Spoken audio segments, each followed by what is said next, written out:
Francis മാർപ്പാപ്പയുടെ കുമ്പസാരക്കാരൻ വിടവാങ്ങി.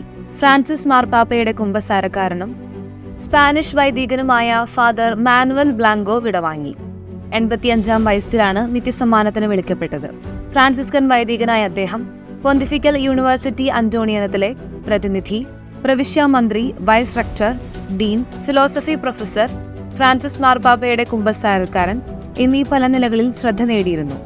2015 സെപ്റ്റംബറിലാണ് താൻ കുമ്പസാരിക്കുന്നത് father manual ബ്ലാങ്കോയോട് ആണെന്ന് ഫ്രാൻസിസ് മാർപ്പാപ്പ വെളിപ്പെടുത്തിയത്.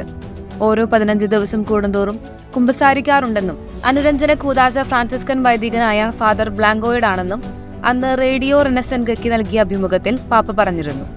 തന്റെ പാപങ്ങളെ ഭയന്ന് അവനെ തിരികെ കൊണ്ടുപോകാൻ എനിക്ക് ഒരിക്കലും ആംബുലൻസിനെ വിളിക്കേണ്ടി വന്നിട്ടില്ല എന്നും അന്ന് മാർപ്പാപ്പ നർമ്മം കലർത്തി പറഞ്ഞു. ഒവിഡോ ആർച്ച് ബിഷപ്പ് ജീസസ് ഡാൻസ് ഫാദർ മാനുവലിന്റെ വിയോഗത്തിൽ ദുഃഖം രേഖപ്പെടുത്തി. തന്റെ അടുത്ത സുഹൃത്തായ ഫാദർ മാനുവൽ ഹൃദയത്തിന്റെ നിശബ്ദതയിൽ ഫ്രാൻസിസ് പാപ്പായ്ക്ക് സഹായം നൽകിയ വ്യക്തിയായിരുന്നുവെന്ന് അനുസ്മരിച്ചു. മൃതസംസ്കാര ശുശ്രൂഷ ജൂൺ 24 തിങ്കളാഴ്ച പ്രാദേശിക സമയം രാവിലെ 10-ന് റോമിലെ സാന്റി ക്വാറന്റ മാർട്ടീരി ഈ സാൻ പാസ്ക്വേൽ ബൈലോൺ ദേവാലയത്തിൽ നടക്കും.